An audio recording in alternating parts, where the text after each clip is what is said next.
নমস্কার বন্ধুরা, আজকের এই ভিডিওতে আমরা কথা বলবো এমন একজন মানুষের সম্পর্কে যিনি শুধু ছবি আঁকেননি, ভারতীয় শিল্পকে বিশ্বমঞ্চে এক নতুন পরিচয় দিয়েছিলেন। রবীন্দ্রনাথ ঠাকুরের ভাইপো এবং বেঙ্গল স্কুল অফ আর্টের জনক অবনীন্দ্রনাথ ঠাকুর। তাকে আমরা অনেকেই পবন ঠাকুর নামেও চিনি। আজকের এই পর্বে আমরা জানব তার শিল্পকলা এবং বাংলা সাহিত্যের তার অন্যান্য অবদান সম্পর্কে, এবং ঘুরে দেখব কোন্নগরে অবস্থিত তার বাগানবাড়ি। তাহলে চলুন ভিডিওটি প্রথম থেকে শুরু করা যাক।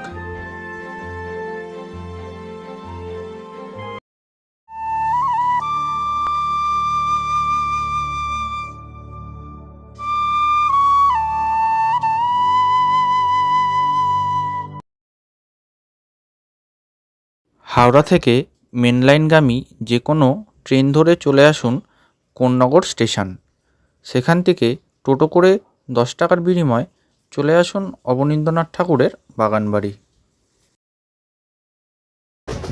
তো চলে এলাম অবনীন্দ্রনাথ ঠাকুরের বাগানবাড়ির গেটের সামনে। এই গেটের ভেতর দিয়েই আপনারা প্রবেশ করলেই দেখতে পাবেন একটি টিকিট কাউন্টার। তো টিকিট কাউন্টার থেকে 10 টাকার বিনিময়ে একটি টিকিট কেটে নিতে হবে। টিকিট কাটার পর প্রথমেই দেখতে পাবেন একটি ফুল গাছ এখানে লাগানো আছে। তারপরে আমরা প্রবেশ করলাম অবনীন্দ্রনাথ ঠাকুরের বাগানবাড়ির ভেতর।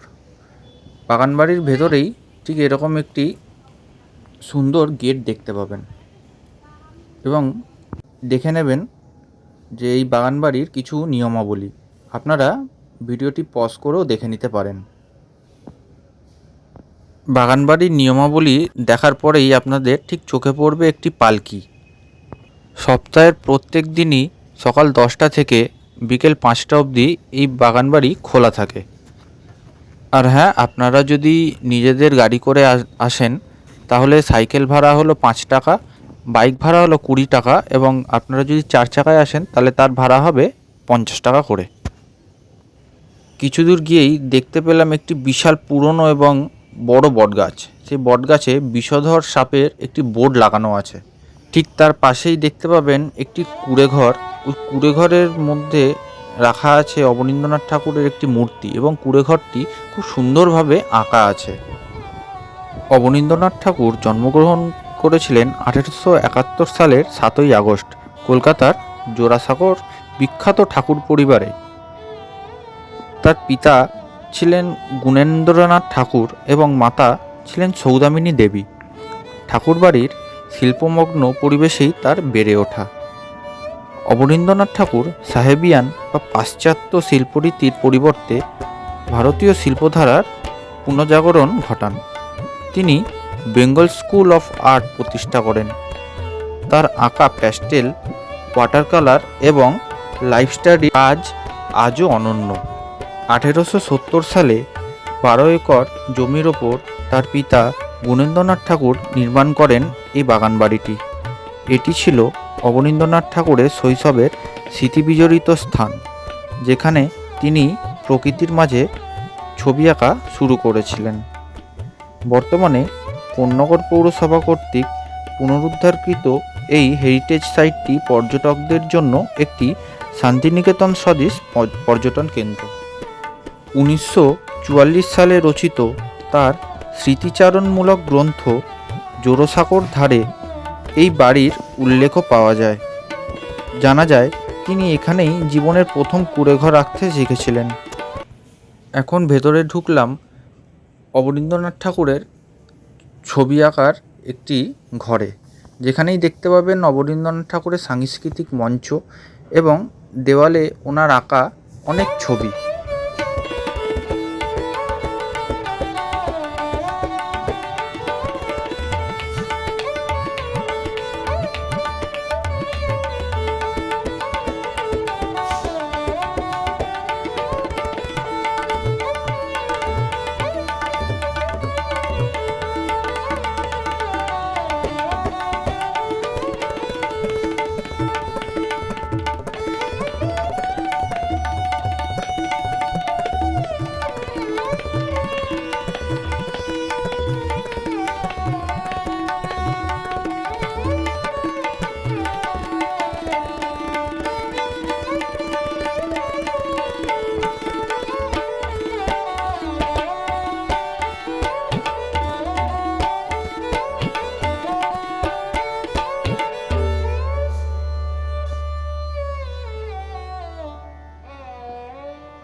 ছবি আঁকার ঘর থেকে বেরিয়েই দেখতে পাবেন একটি জায়গা যেখানে অনেক রঙিন মাছও চাষ করা হয়েছে। লক্ষ্য করলে বুঝতে পারবেন এই বাগানবাড়িটির সাথে জোড়াসাঁকোর ঠাকুরবাড়িরও কিছু মিল আছে।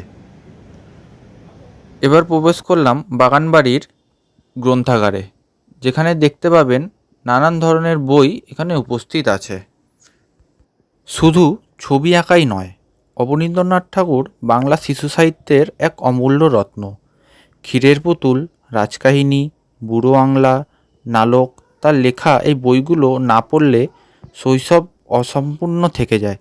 তার লেখার ভাষা যেমন সরল, তেমনই কল্পনায় ভরপুর। এবং শেষে লক্ষ্য করবেন অবনীন্দ্রনাথ ঠাকুর, রবীন্দ্রনাথ ঠাকুর এবং নেতাজি সুভাষচন্দ্র বসুরও ছবি এখানে আছে।